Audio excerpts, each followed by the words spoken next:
Welcome to the Love of the Star podcast. I'm Bobby Belt, Dallas Cowboys insider for 105.3 The Fan in Dallas, joined as always by former Super Bowl winning NFL scout Brian Broadus. He is now the co-host of the G-Bag Nation, 2 to 7 p.m. Central, Monday through Friday on 105.3 The Fan. He is also the pre- and post-game co-host on the Dallas Cowboys radio network. And for those of you that ask about the Raiders pennant, the Eagles pennant, the Packers pennant, everything else that's back there, he worked for those teams, guys. This is a man who's put in the hours for the Dallas Cowboys. Shortest stint there, probably the Raiders, right? That was about a week. 2 weeks. Yeah. I worked for Al Davis for 2 weeks.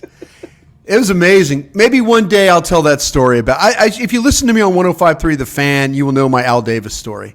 It's 2 weeks. It was crazy.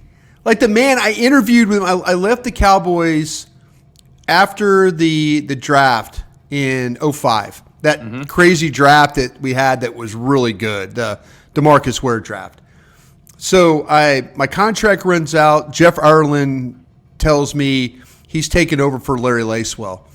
And Ireland tells me, he goes, hey, I could keep you around for pro director if Brian Gaine doesn't take the job.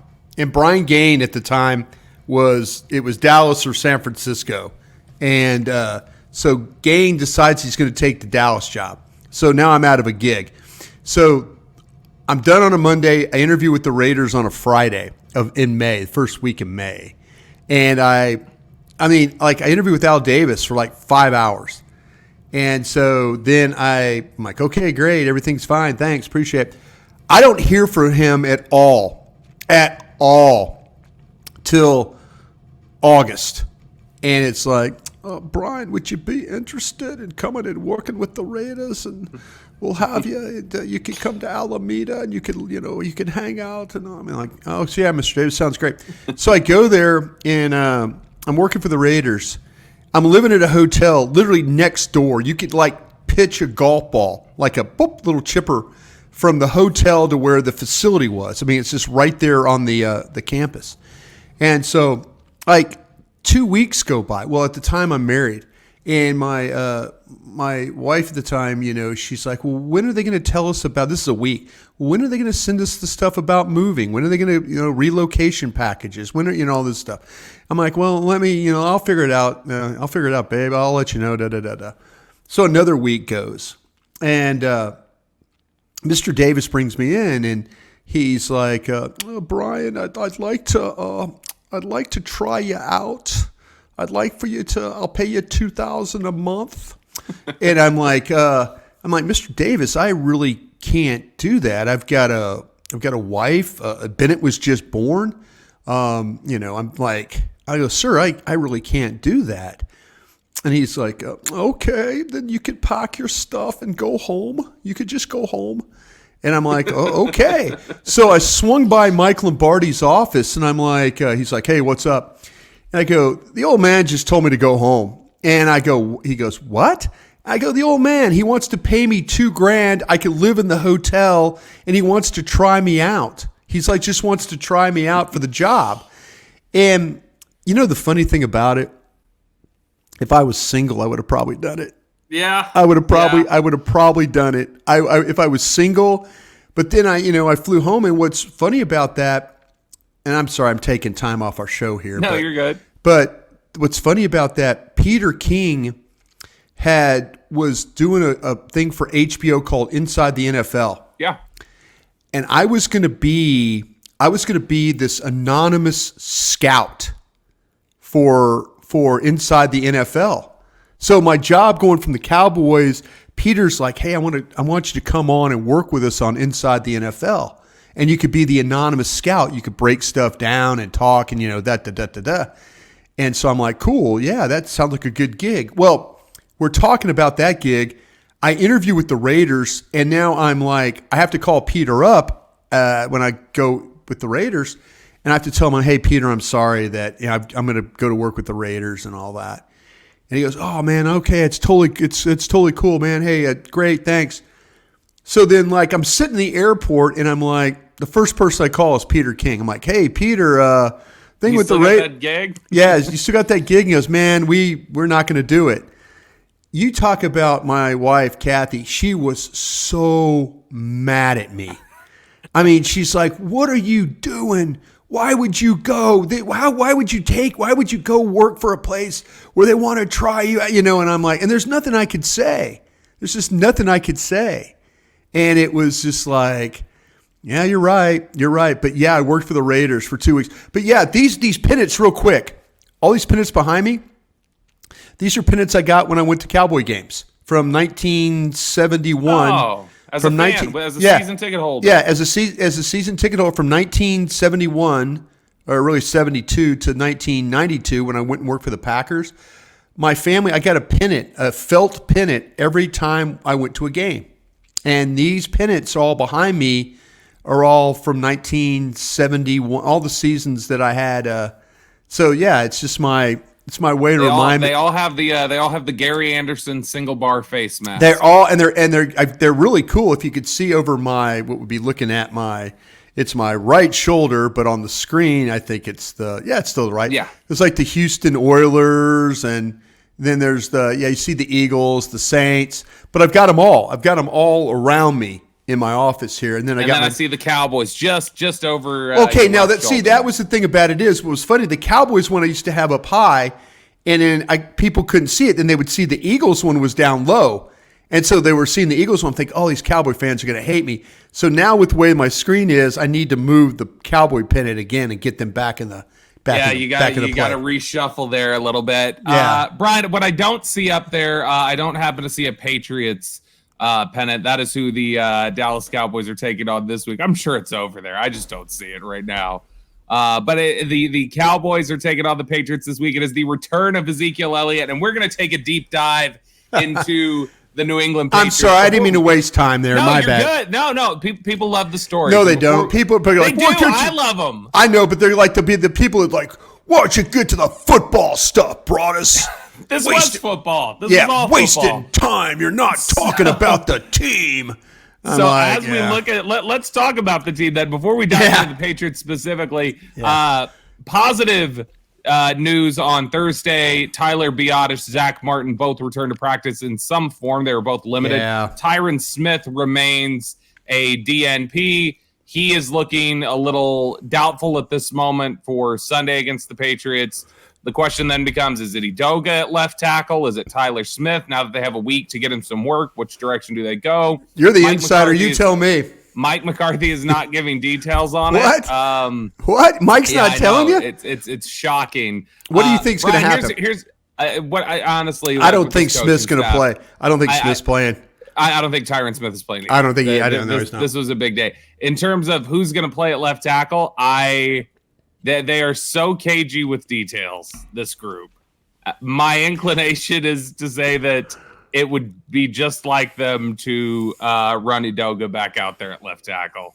Is what I would. And you call yourself an insider. I'm just saying. I'm telling you. Why do I have to do all the work? You don't have to do it. You don't have to do it. I'm just telling you that offensive line is the stuff I got out of there last week was, and I think you heard something say. Oh no, Broadus was fine. Broadus was probably going to play. Broadus didn't play. Tyron was probably going to play. Tyron didn't play. Yeah. So it's hard to keep track of what exactly it is they're doing over there.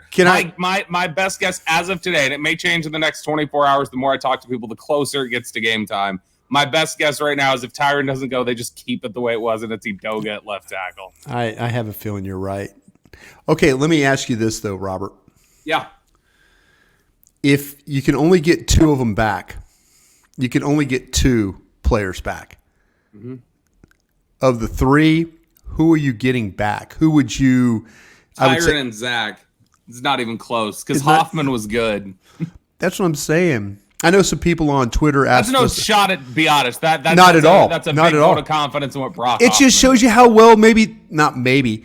To me, Tyron Smith had turned the clock back a little bit. Well, they're getting the ball out so fast too, and so what happens? He's been good. No, he's been fine. He's not. I don't think he's been. Why do you hate Tyron Smith? I don't hate Tyron Smith. I love Tyron Smith. I don't. What I hate is having to routinely half the year, the last 6 years, figure out what are you doing because your left tackle's out. I hate that. I don't love that. I'd like a little bit more stability. The best ability is availability, as they say. And Tyron for about half the year doesn't have the best ability, and so that's my only thing there. You know, there's people in Green Bay that are going through this with David Bakhtiari now too. Yeah, there's these tremendous players that just can't stay healthy, you know. But to answer your question, I think they're going to roll Udoka back out there at left tackle, Tyler Smith at left guard, Broadus will be the center, Martin the right guard, and then Steele the right tackle. That would be my guess. Yeah, I think that's what you're looking at. And when you're going Saturday, I'll figure it out, and it'll be completely wrong what I just said. Yeah, well, I mean, look, I would play Tyler Smith at left tackle. He did at almost a Pro Bowl level. Really he was on the All Rookie team as a tackle last year. Why is it so hard? He played tackle at Tulsa. I know he worked at guard. You were kind of like, you know, I think you got a little bit stunned that Tyron Smith wasn't going to play last week. You know, and okay, I get it. I get last week. But you got a whole week to get. You and I are worried about Matthew Judon, right? Judon, we're worried. Judon and Uche. Judon and Uche. Yeah, both of them. You know, and I worry about Udoka as a tackle. And, you know, they had 2 sacks last week. The one sack that and I don't think he was responding. They're trying to double move on the outside. Dak kind of holds it. I mean, you let it fly, but you know he gives up the sack, but also, you know, Bass wasn't good on the play either. You know, Dak didn't have a place to step up, so it's just a bad play. But the other times, these guys were fine. So maybe Udoka playing left tackle will be fine. I just, me personally, him playing guard I think is better. I just do, and I wonder. You know, that's why you and I are doing radio, and I'm not sitting there doing work with a team anymore because they don't care what. Last time I cared what I said was 2005. That was a long time ago. Well, let's talk about this New England Patriots defense, which is really good, actually. It's one. It's what's going to keep them in games. It is going to keep them in games. They do things good offensively to a point. They don't score any points. They just don't score points. But their defense, we're complaining about not pushing the ball down the field. This is a team you're playing this week. They will not push the ball down the field at all. They'll send Kendrick Bourne on a few deep routes every game. Kendrick Bourne is their one deep guy. But if it's not Bourne, everything is at the line of scrimmage. It feels like for this. I'll tell you the one quick player they do have is Demario Douglas, the rookie from Liberty. Yeah, and you know what? Let's just start with the Patriots offense. I think that'll be the shorter time because of how limited they seem to be offensively. I will say I spent 7 minutes talking about my working with. No. The guy Brian, I'm worried about. You can go home. I don't like you anymore. I liked you at one time. The guy I'm worried about in New England is Demario Douglas. Douglas is a guy that, and he fumbled in the Dolphins game and pretty much got benched after that for the rest of the game. But man, that is an electric player who can make things happen in space in the return game, catching the ball. They do a lot of motion with the receivers into the backfield. They'll put Juju back there. They'll put Douglas back there. I do worry that for a team that just got gashed by Rondell Moore, I do worry about how the Patriots use their receivers in terms of across the formation. I'll tell you this, though, Bobby. The one thing that I learned from watching the Patriots play is that the best path for them running the ball is either the toss, but the toss sweep for them, if they can run the ball to their left, your right is. And what's the problem the Cowboys have had? It's been on that right side. It's not running the ball. There's not a problem. Teams do not want to run the ball at DeMarcus Lawrence. I wouldn't be shocked in this game if we see DeMarcus Lawrence play some right end. I wouldn't either. The Cowboys behind left tackle and left end, those snaps combined, they're allowing 11 yards per carry. There's no question. You watch the way that the Patriots run the football. Teams want to run at Micah Parsons. They do, and that's so if that's the case, you have to find ways to put guys behind him, in case that he stunts down inside or jumps around a block. But where the numbers will tell you, if you're one of those guys or gals that believes in the metrics of things, the Patriots are good when it comes to running at their left side, your right edge, inside or out. But just off the left side, they are a strange team in that way. Most teams are right-handed and run the ball better to their right side. But the Patriots are the opposite. They're better when they can go to their left. But they're also better when they face like 6 or fewer defenders in the box. When it's a light box, they tend to run the ball a little bit better there. That's where Ezekiel Elliott has been. I think, with Stevenson and Elliott, that's where they've been their best when they've dealt with a team that's played a little 6-man box or lighter. It hasn't been as good, and this is where you're learning about metrics and stuff. When they start talking about neutral or 7 in the box, not as good for the Patriots. When the box is stacked, that's 8 or more. So 7 or 8, not as good for the Patriots running the ball. 6 or fewer is a better situation for them running the football. And to your right, their left is what you have to be aware of today. Which, to get that lighter box, I mean, they're going to have to be able to challenge a little bit some of these secondaries, make them feel like they can play back. I don't know. When I watched it, it felt like Bourne was the only guy they felt like they could do anything with down the field for the most part. Everything else has been pretty much under. It's a lot of quick stuff at the line of scrimmage. Well, a lot of smoke routes. It has to be because the problem, and this is a problem that they deal with too when you start talking about Mac Jones. And Mac Jones with this receiving core, he has very, very few attempts with open receivers. Very few open receivers. They just don't. And, it's a metrics thing again. 43% of the time he is throwing to what they determine as an open receiver.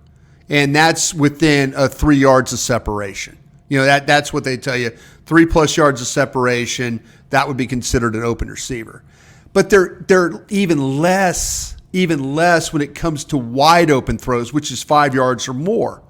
They're right at 20%. So you 43% open receivers, and then even open wide receivers 5 yards more with separation. It only happens 20% of the time for them. Yeah. I mean, they're throwing in. This guy doesn't even throw in tight windows. Here's another number for you. I'm not trying to give you tired head with numbers, but it's stuff you learn and you wonder as you go along. These metrics will show you. Tight windows throws. He only 16% of his passes are tight windows throws. Mm-hmm. That's he's only trying 16% of those tight window throws. So that just tells you that these receivers are struggling to get open. Now, where they do make some hay, is with their tight ends. And it's with Hunter Henry and Mike Gesicki, these guys are like super reliable. Okay, why are they super reliable? Well, what happens is the pocket tends to break down. Like Mac Jones goes back to pass, he is under some kind of duress. So what's he going to do? He's going to find one of these tight ends. And when you look at both these tight ends, his quarterback rating is over 100 with both of with Henry and Gesicki. They're reliably catching the football for him. And the coaches in New England, when you watch the All-22, they like to use them in combination routes together. So like one will drive across, one behind. They like to do things with like picks and rubs. Yeah. That's what smart teams are doing in the National Football League today. They're finding ways to create separation because these cornerbacks and safeties are really good at covering. So you got to find ways to, and if the officials are not going to call it, and by the way, Bobby, who's the official for the game this week? Did you know that? Did you get Scott that? Novak. Scott Novak, who the Cowboys have. They've had him twice, right? Penalties. Yeah, both okay. times they've had. Okay, Scott Novak. I'll remember that tomorrow for when my show is. But this is the thing about it is, you have got to find a way to keep Hunter and Gesicki from doing things in this game. You have to cover them up because they're both the way they run their offense. I mentioned the rubs, the picks. It's simple throws. It's hooks. It's outs. It's it's like sit down, slide a little bit. I mean, everything about it is just trying to make easy throws. And even when you kind of cover these guys, they're strong, they're big, they'll catch the ball. They're one of these guys. I mean, they're not going to blow you away with them as blockers, but they're really good at catching the football. And I think that's something that Dallas, if the wide receivers kill you in this game, well, that's your fault. But these tight ends can make plays because of how quick the routes are that they run underneath. Yeah, I think if the receivers kill you in this game, again, it's because some of the stuff they do with motion, it's some of the stuff they do to get Douglas in space. They get Juju Smith-Schuster into the backfield. Just they love that circular motion. It's called orbit. Orbit. They love the orbit motion with the receivers. Right. That seems to be the preferred way of them trying to get things going and change things up. With the receivers. What did Arizona do to you? Arizona was big motion. Big. I mean. It's not something that they're really, really particularly big at. Now, by the way, Dallas, if you had to say Dallas in the way offensively they've used motion, you want to know a little fact about them?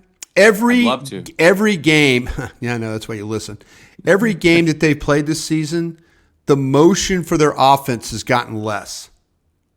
Yeah, this is a static offense. It was 50% or more in the Giants, went to 48% against the Jets. It was 40% last week against Arizona. Yep. So every week Dallas's offense has used less and less motions. Which really, everybody who screams about, well, you got to move people around, and I think people are right about that. But yeah, you do have to do some of that in this day and age. But I was talking to a guy at the Packers. This guy told me, he goes, hey, let me just give you a little idea here. He goes, one of the reasons why McCarthy got let go was because of the way the offense just grinded to just a halt. There was no motion. There was no, there was no creativity. There was no, Yeah. But that's what this guy at the Packers says. He says, hey, one of the reasons why they moved on is because the offense stopped trying to move people. So I hope that's not the case here. I really do. But I would hope so too. I mean, that looks to be how they want to run this offense, though, or how they've talked about it, even all the way back to training camp. Really quickly, before we dive into the defense, what is it?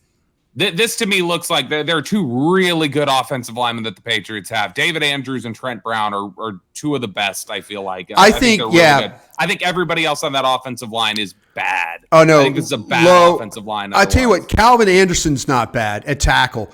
Brown and Anderson are at tackles. The kid Lowe, I don't think, is very good. He struggles. Very low. I think he struggles with power. Cole Strange in his second year looks like a little bit of a liability at guard too. I'd keep number 69. I wouldn't be surprised to see them put somebody on him, bring pressure over the top of him.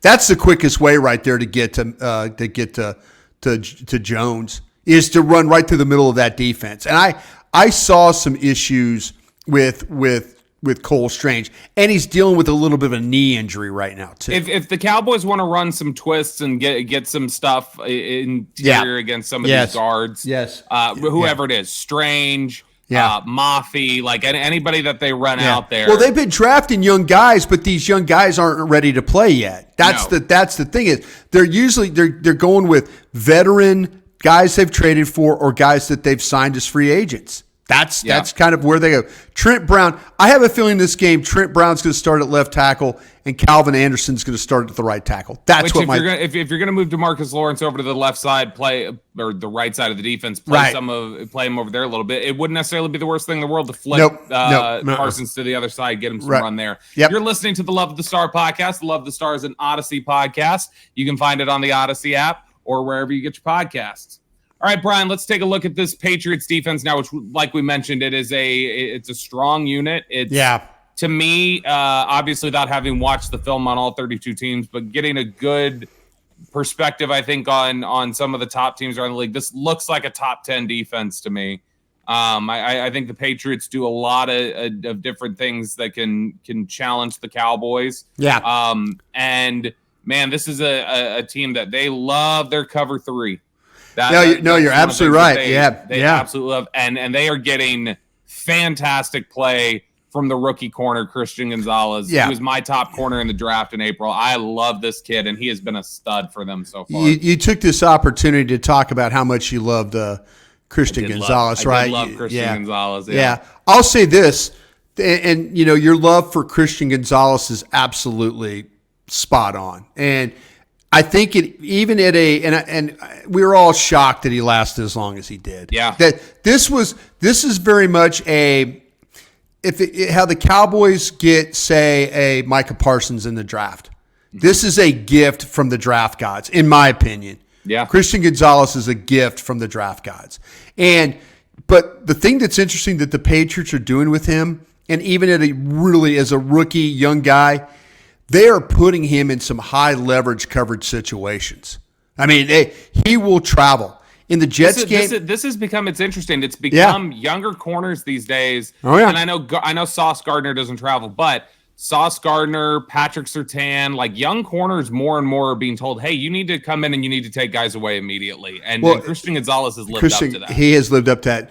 And if, again, you're one of those folks that believe in metrics, he shadowed Garrett Wilson in 60% of the game last week. He played press man against him 43% of the time in that game.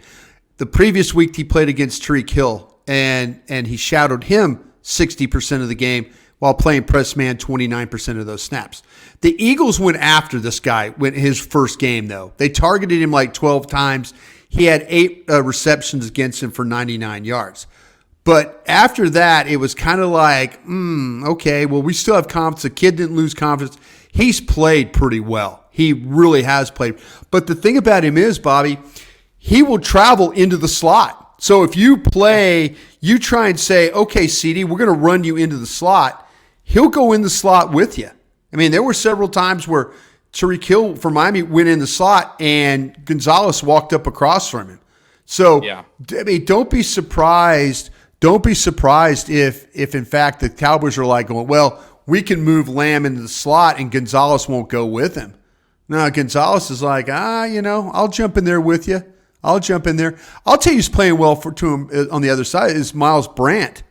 Miles Bryant. He's not been bad. No, I mean, and the thing about Miles Bryant is when they play just nickel coverage, he'll go into the slot. Miles Bryant will go into the slot and play, and you got to be worried about him on that. Remember when Orlando Scandrick used to line up in a tight slot and then come on that slot blitz?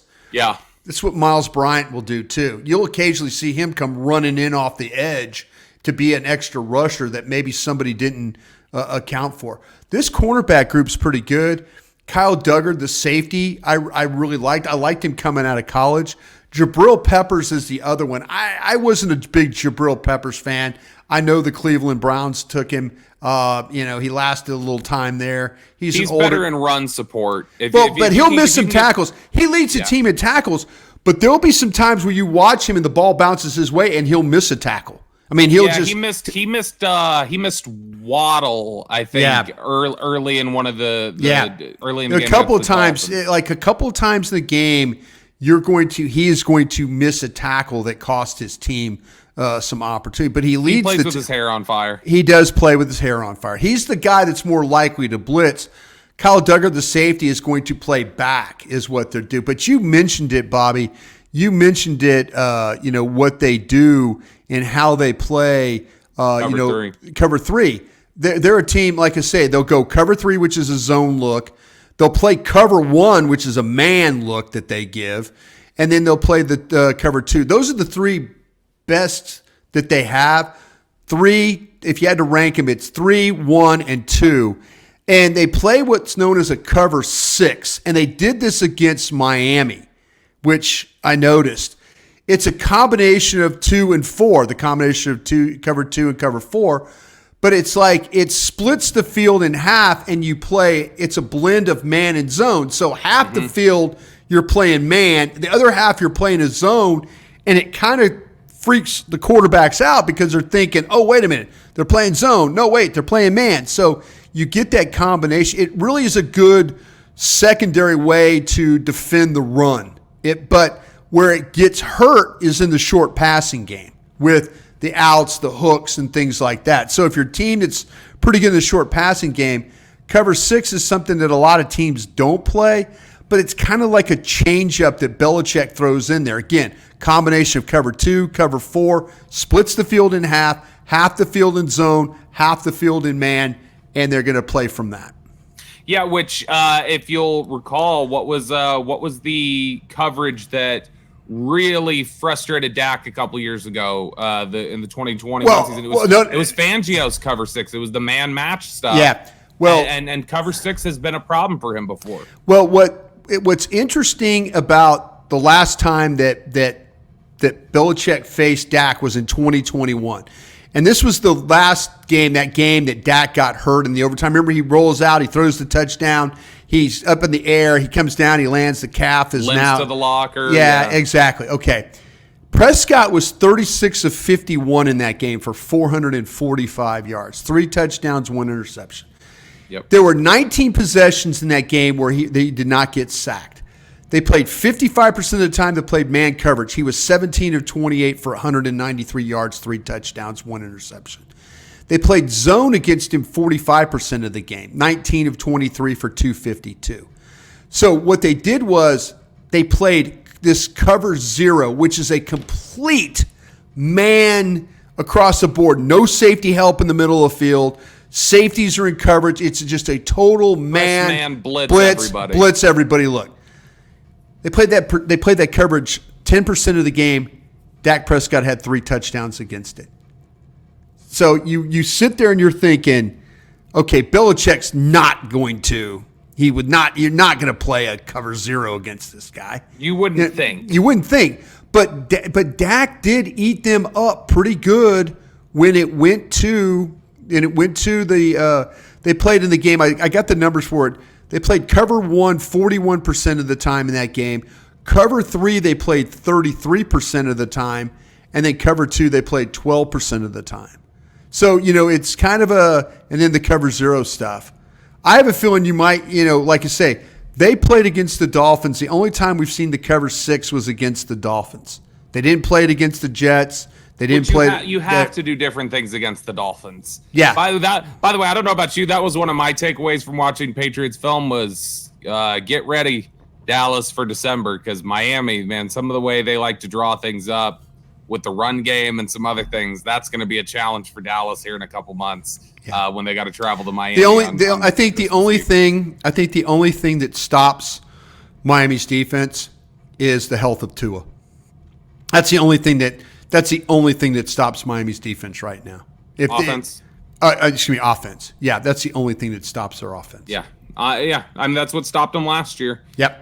So it's this Patriots team, though, they did a good job, honestly. Like, when you look at how they played the Dolphins, they contained them as well as anybody else. I'll tell you one of the things that's been a detriment for the Patriots as well, and I bet they'll try to counteract this week because it worked so well for the Cardinals. Slow starts have killed the Patriots in some of these games, that they get down early and then they fight back and they claw back. I think in the first quarter against the Dolphins and the Eagles, they fell down a combined 26-0. Yeah. And then the rest of the way, I think they outscored them. It was 37-23. Outscored the Eagles and the Dolphins the rest of the way. And so they've fought back, they've clawed back. Slow starts have been something that have really hurt them.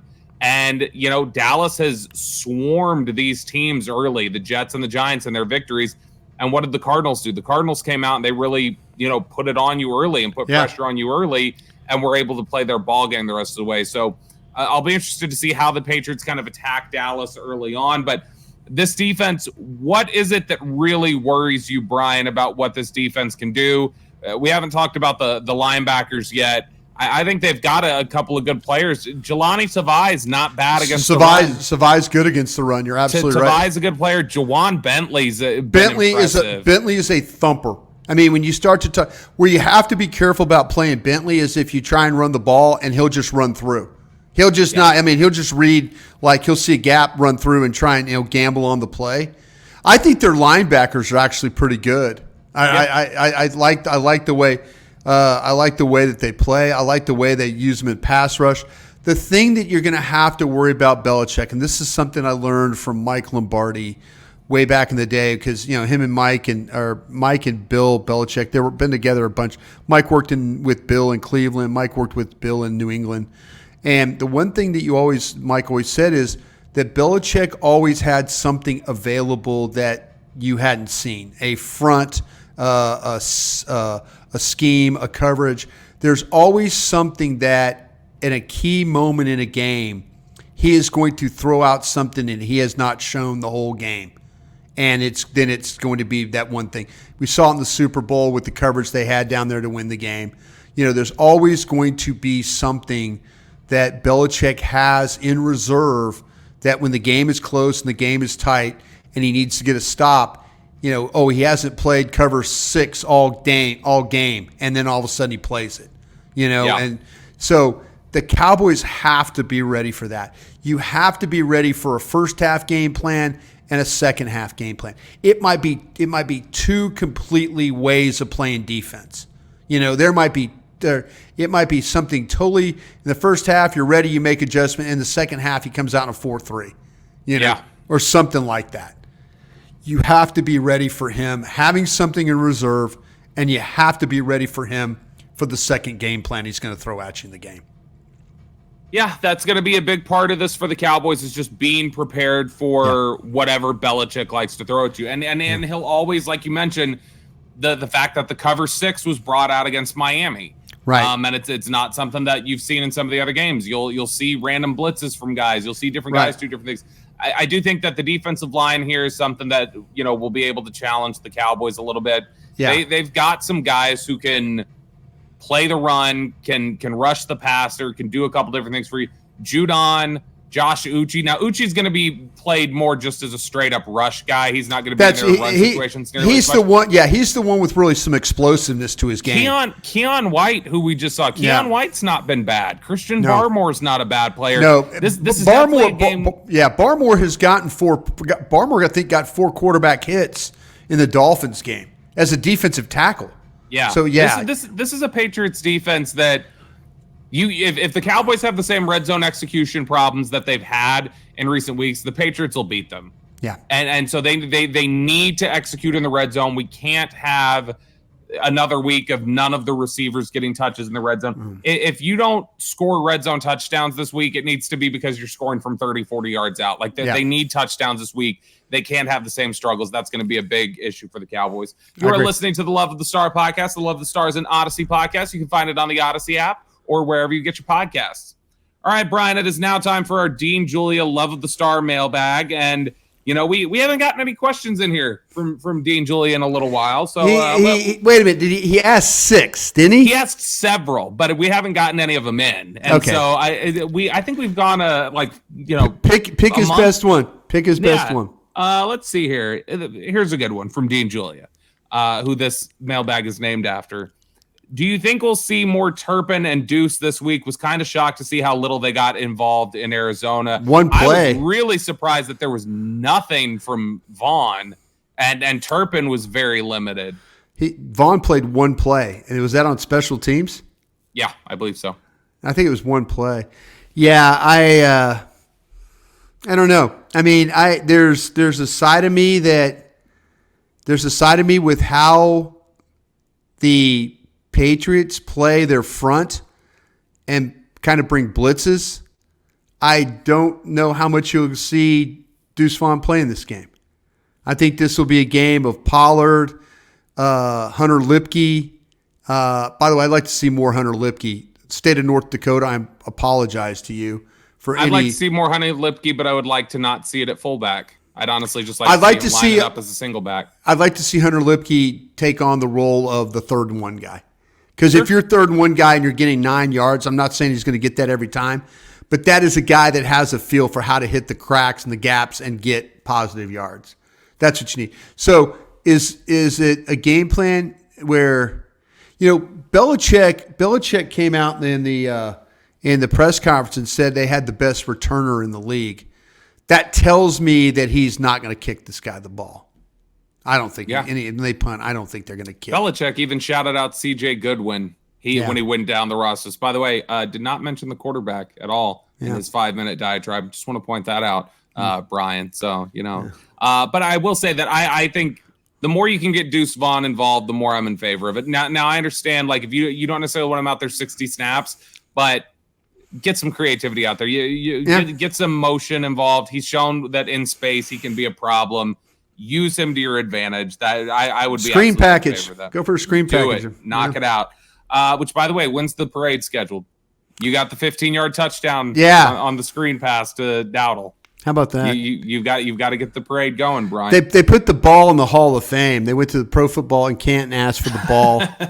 They asked for Dowdle's gloves, his shoes, and the ball to put in the Hall of Fame. Yeah, makes sense. It's and McCarthy's play card with the circle of the screen call. It's a monumental thing. They laminated it. They're going to make a plaque out of it. Question. It was 40 games. It was 40 damn games. The last time the quarterback threw a touchdown.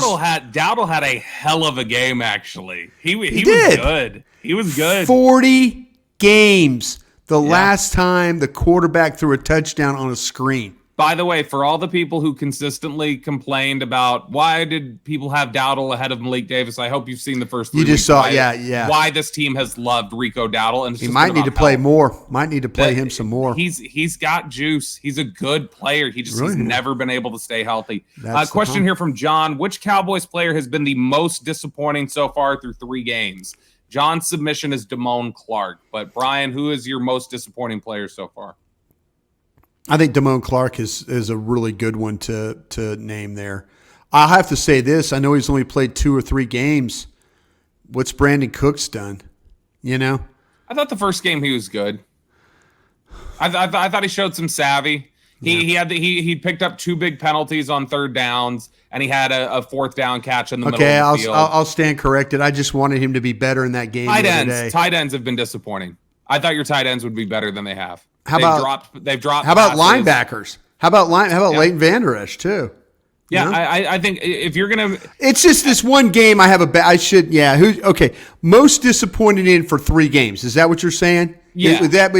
I was just having flashbacks of what was going on with the Arizona game. Over the course of 3 games, I've been disappointed that the tight ends haven't been better. I'm disappointed Schoonmaker's dropping passes, Hendershot's dropping passes, Ferguson. They all 3 have dropped passes this year. And that's everybody was so ready to run Dalton Schultz out of town. And I don't know if you were I don't know that it's just as easy to replace a guy who just consistently will move the chains for you as they thought it would be. See, if you want to go just off, and you're trying to go 3 games, but 2 of the games, this group was dominant. They were dominant with the way that they played. The tight ends? No, just the team itself. Yeah. I was gonna say the tight ends were not. The tight ends. Ferguson 4 of 8 in the red zone. Schoonmaker's drop passes. I will say this: I was very disappointed and it's just one game, and he would own this himself. I was very disappointed in the way J-Ron Kearse played last week. Oh yeah, Kearse I think holds himself to a higher standard. He is upset with how he played last. Kearse, Wilson, Vander Esch, Clark. In 3 games, Clark hasn't been as good. That Clark is a very good one. That the what was the gentleman's name? John. Really good observation on your part. Next question. You sure it was John, or did you just guess? No, it's look. I'll show you right here, Brian. It's John. See? Okay. Right there, John. Okay, that's a little whatever. Yeah. But thanks, John. I thought you were just guessing. No, it's John. Next question here from Garrett. Devin Harper was released before we recorded this. Bad penalty the other day. Question from Garrett is Wanye Thomas an under-the-radar candidate to pick up these linebacker snaps after they cut Harper? Which Harper wasn't playing a lot, but he was getting some snaps. He was. We had talked about when Donovan Wilson came back that you were going to have to shift some stuff around. Yeah. It may have been the return of Wilson, plus they've run out of elevations for Brock Hoffman. They need a roster spot for him. Yeah. And Wanye Thomas, they want to keep guys like that more involved. Yeah. I mean, the Harper thing, it's unfortunate. But he tackled that guy right off the line. Yeah. You know? I mean, you're in space right there in front of the official. You're the end guy on the line of scrimmage, and you tackle the guy.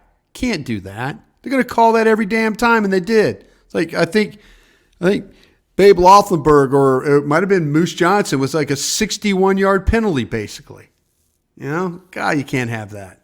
Now, last question here from Chorizo Quarterback. Chorizo, good sausage, yeah. Does Dak try to do too much when he's shorthanded? Is there a pattern to his play when some of his best players on offense are hurt? I actually think it's the opposite. I think Dak gets frustrated that he's not allowed to do more. Bobby, I'm going to ask you a serious question here. Hit me. Okay, and I know there's some love in your heart for Dak Prescott. But I'm going to ask you this question. You and I watched the tape of the New York Giants against the Arizona Cardinals, right? Uh-huh. Arizona Cardinals were down, by 21 points in that game? 28-7, yeah. Yeah, they were down 21. Cowboys have better receivers, or the Giants have better receivers? Cowboys do. Makeshift offensive line or Giants offensive line? Cowboys offensive line. Quarterback, Prescott or the Giants quarterback? Prescott. Okay. Something's bad. That was a bad game for Dak Prescott. Because, how does how do the Giants come back in a game with everything you just said? And I agree with you. Well, you didn't ask me the most important one of that combination. What, the play calling? Yeah. Give me Mike Kafka over this play caller. Okay. If that's really what you believe, then that's fine. I'm not. Look, Dak. I'm just telling you, man. Better. He's got, and I'm not. Yeah. This is. But let's be honest here. Yeah. Let's be honest about. Be better. You had your line was. How did the Giants, who you guys smash in week 1, just totally demoralize them? Have no quarterback play, no offensive line, no receivers, no nothing. Yeah. And they come back on 21 points on that defense. At some point in time, he has got to find a way. He has got to find a way to, when things are not perfect, when the line is, he had the better receivers, it was a makeshift line, yes. But how does the Giants the week before come back on 21 points and you don't do squat? Would you dispute that the Giants were pushing more vertical concepts in that game than Dallas? That was because they had to. They had to. Right. And so did the Cowboys. Dallas had to, and Dallas it's not in the offense, or they're not willing to call it. You know what? If it's not in the offense, then what in week 6, like I predicted in June, or week 7, Brian Schottenheimer's going to be calling plays. I think Schottenheimer's got a similar perspective. Look, here's and this is what I'm just saying. I agree. But I just don't know, and this is what's so damn frustrating to me. And I'm sorry, folks out there. But Dak as the quarterback, CeeDee Lamb, those guys, they have got to find a way. They can't not go to Arizona and lose that game. When they're the better team. At some point, do you remember at the end of 2018 when there was a sort of, we heard whispers? I can't remember what I had for lunch today. No, I know. I'm going to remind you, and you'll remember. At the end of 2018, do you remember that semi-hostile takeover of the offense from Scott Linehan at the end of the year against the Giants, where the game plan became more Garrett was involved, Nussmeier? You and I heard similar things, and they were pushing the ball hard. Sure. And they had those. They included the option routes again, the cover 2 beaters with the tight end. That was Jarwin exploding. I think it's going to have to reach a point where if they continue to call the offense the way they do, it's not going to cut it when you go against bigger contenders. And eventually there's going to have to be a sort of hostile takeover of the passing concepts. Because I think if you listen, even after the Jets game, which they won, the quarterback sounds frustrated that he's not being allowed to do it. You know what? That's fine. But it's good. Folks, I'm just saying, as How do the Giants come back from 21 points down when they are not better than you in anything? Yeah. Anything. Yeah. It's something that's something has to change. Yeah. And I mean, there's got to be a time where I don't care if it's, if McCarthy sits on the game plan. I don't care. But there has to be a time where you find a way to be a difference maker in the game. Yeah. Yeah. And especially when the defense kind of got it together by half. Yeah, they gave up the 69-yard pass. Outside of that one big play, though, they played good in the second half. They did. Yeah. I'm just saying, as you got to. I just don't. That's the thing that just blows my mind. That in everything that we just talked about, line, makeshift, receivers, they were all there, and the quarterback. And you can't find a way to win that game. That's something that will drive me nuts until they find a way to win a game again. That does it for us here today on the Love of the Star podcast. Thank you guys so much for listening. I'm sorry we didn't get to the crawfish questions. I don't know the size yet. We'll have to see the weather. The weather pattern will tell you about the crawfish. I saw that. I like the tweet though. I like it. Do you eat the head, Brian? Oh yeah. Okay. I wouldn't eat any of it. Yeah, I know, because they're called mud bugs for a reason. Bambino. Porquito Bambito. Exactly. For Brian Broadus, I'm Bobby Belt. We will talk to you guys again next time. Hey, thanks for watching. If you enjoyed this video, please don't forget to give it a thumbs up and subscribe to our channel for more content like this. If you want to see more of our videos, be sure to check out our playlist and let us know what you think in the comments below. Also, don't forget to follow us on social media to stay up to date on our latest updates. Links are in the description. Thanks again for watching, and we'll see you in the next video.